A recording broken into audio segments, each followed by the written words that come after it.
परमात्मा बताते हैं कि चारों युग में मेरे से परिचित मेरे संतों ने मेरे द्वारा बताई गई यथार्थ भक्ति विधि का डंडोरा पीटा, मुनादी करी, अनाउंसमेंट की खूब जोर जोर से,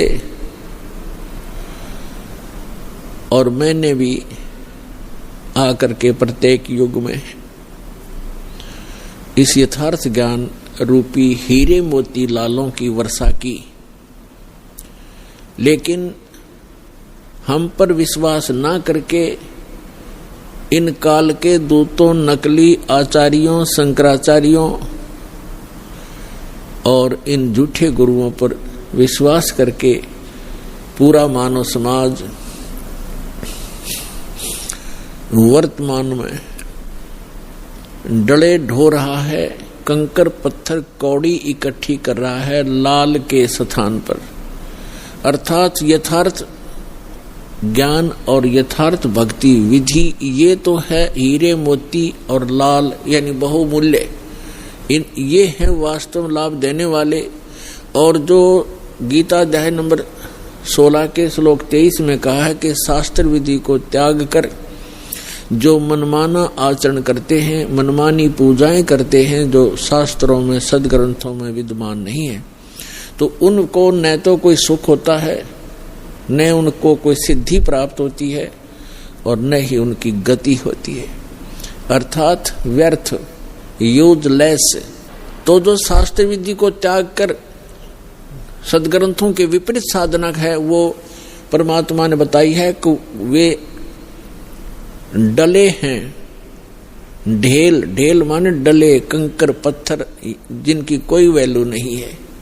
चारों युग में संत पुकारे, कूक कहा हम हेल रे, हीरे माणिक मोती बरसे, ये जग चुगता ढेल रे। पर भी लेन जात है दुनिया, हमारा ज्ञान किने ना सुनिया। परमात्मा कबीर देव जी, कबीर साहब जी बता रहे हैं कि लोक वेद के आधार से, दंत कथाओं के आधार से शास्त्र विरुद्ध साधना करते हुए ये प्राणी कुंभ के मेले का अनुष्ठान करते हैं और पर भी लेने के लिए जाते हैं वहां कल्याणार्थ। उसके लिए भगवान बताते हैं कि जिस तालाब या सरोवर या दरिया में आप स्नान करने जाते हो कोई पर भी निर्धारित करके, आपसे पहले वहां उस तालाब में, सरोवर में, उस दरिया में मेंढक, मछली और बहुत से कीड़े मकोड़े पहले से विद्यमान होते हैं, जीव जंतु, और वो तो सदा ही उसके अंदर नहाते हैं, क्या उनका कल्याण हो जाएगा? जिस प्रकार उन मेंढक और मछलियों का कोई कल्याण नहीं हो सकता, इसी प्रकार आपका भी उस पर भी में नहाने से आत्म कल्याण नहीं हो सकता। आत्म कल्याण होगा अपनी सदग्रंथों श्रीमद् भगवद गीता में वर्णित विधि और उसके अनुसार की गई साधना से। और वो साधना केवल परमात्मा ही बताते हैं, क्योंकि श्रीमद् भगवद गीता में जो गीता ज्ञान दाता है वो केवल अपने सतर की भक्ति ही बता रहा है। और पूर्ण मोक्ष यदि चाहिए अर्जुन किसी भी भक्त को, अर्जुन के माध्यम से सर्व मानव समाज को संदेश दिया गया, तो उसको चाहिए कि वो तत्वदर्शी संत की खोज करे और फिर उस परमेश्वर की शरण में जावे, उसके तत्वदर्शी संत के बताए अनुसार साधना करके उस परमेश्वर की शरण में जावे, जहां जाने के बाद साधक फिर लौटकर कभी संसार में नहीं आते। और गीता ज्ञानदाता अपनी सतीथि बताता है, अपना सामर्थ्य बताता है कि अर्जुन तेरे और मेरे बहुत जन्म हो चुके हैं, तू नहीं जानता, मैं जानता हूं। श्रीमद् भगवद गीता अध्याय नंबर 4 के श्लोक नंबर 5 और 9 में, श्रीमद् भगवद गीता अध्याय नंबर 2 के श्लोक 12 में, गीता अध्याय नंबर 10 के श्लोक नंबर 2 में गीता ज्ञानदाता स्पष्ट करता है कि अर्जुन तेरे और मेरे बहुत जन्म हो चुके हैं, तू नहीं जानता मैं जानता हूं। और अपनी साधना बताते हैं गीता अध्याय नंबर 8 के श्लोक नंबर 13 में, ओम इति एकाक्षरम ब्रह्म व्यवहारन माम अनुसमरण ये प्रयाति तजन देहम स याति परमाम गतिम। गीता ज्ञानदाता ये ब्रह्म है, श्री कृष्ण जी के अंदर प्रवेश करके बोलता है, ये ऐसे ही छल करता है। गीता अध्याय नंबर 4 के श्लोक नंबर 9 में ये स्वयं कहता है कि मेरे कर्म और जन्म दिव्य हैं, अलौकिक हैं, तो ये इसके कर्म हैं। गीता अध्याय नंबर 7 के श्लोक नंबर 24-25 में स्वयं स्वीकार करता है कि अर्जुन मैं अपनी योग माया से छुपा रहता हूं, मैं कभी किसी के समक्ष अपने यथार्थ रूप में नहीं आता, और ये मूर्ख लोग जन समुदाय मुझे कृष्ण रूप में, व्यक्ति रूप में आया हुआ मान रहे हैं। मैं कृष्ण नहीं हूं। भूत की तरह, प्रेत की तरह बोल रहा था उसके अंदर कि मैं कृष्ण नहीं हूं, मैं तो अपनी योग माया से छुपा रहता हूं। गीता अध्याय नंबर 11 के श्लोक नंबर 32 में कहता है कि अर्जुन मैं काल हूं और अब मैं परिवर्त हुआ हूं, अब आया हूं। श्री कृष्ण जी तो पहले विद्यमान थे, उन्होंने पहले कभी अपने आप को काल नहीं कहा, और उसके बाद फिर कभी अपने जीवन में अपने आप को काल नहीं कहा। ये काल है, इसको ब्रह्म भी कहते हैं, सरपुरुष भी कहते हैं, सरब्रह्म भी कहते हैं, ज्योत स्वरूपी निरंजन भी इसी को कहते हैं। तो ये कहता है कि मेरा तो एक ओम मंत्र है, और ये कहता है कि मेरे जन्म और कर्म अलौकिक हैं। तो खुद कहता है कि मैं अपनी योग माया से छुपा रहता हूं, मैं कभी किसी के सामने अपने यथार्थ रूप में नहीं आता। तो श्री कृष्ण में प्रवेश करके ये ब्रह्म बोल रहा है, सरपुरुष बोल रहा है।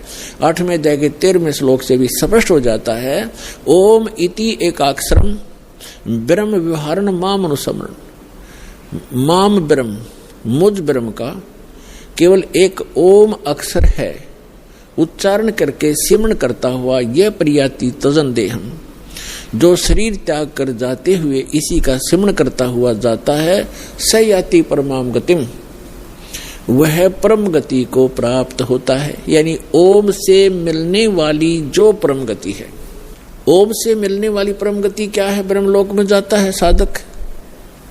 और आज तक के ऋषि महर्षियों को इस ओम से आगे कोई मंत्र का ज्ञान नहीं था, और ब्रह्म को ये संपूर्ण पूर्ण परमात्मा माना करते थे।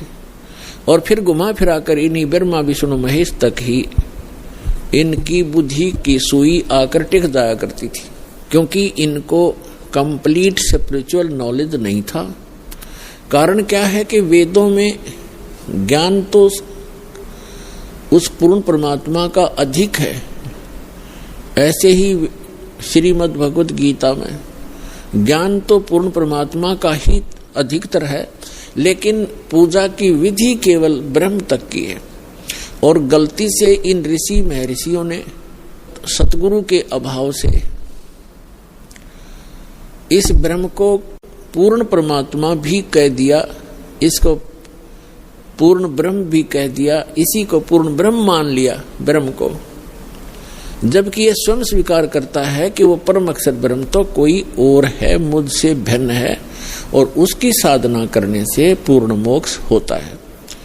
अब प्रसंग चल रहा है, भगवान ने आकर बताया है कि पर भी लेने जात है दुनिया, हमरा ज्ञान किने ना सुनिया। अब पर भी लेने जाते हैं, स्नान करने जाते हैं तीर्थों पर।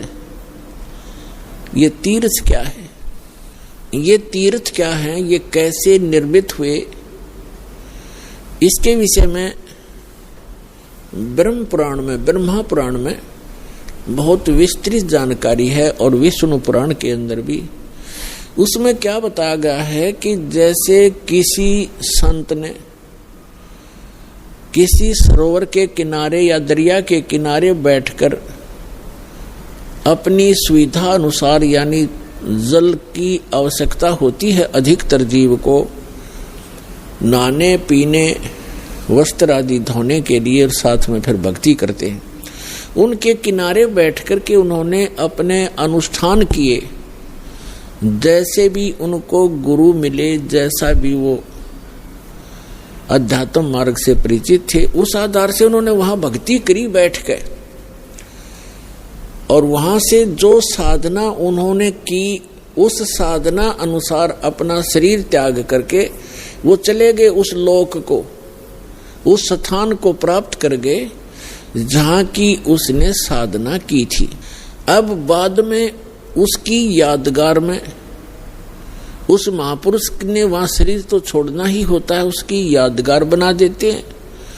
और फिर शेष जो जनता होती है वो उससे प्रभावित होती है, क्योंकि वो साधना करते करते अपनी उस पूंजी में से अन्य किसी को आशीर्वाद, दुआ या बद दुआ दे करके वो प्रभावित अवश्य कर लेता है, जिस कारण से वहां की जनता, आसपास की जनता उस साधक से बहुत प्रभावित हो जाती है। उसके बाद उसकी मृत्यु के उपरांत वहां एक उसकी समाधि बना देते हैं, वहां पूजाएं शुरू कर देते हैं और फिर उसको वहां उसके मत्था टेकने लग जाते हैं और उसको तीर्थ नाम दे दिया जाता है।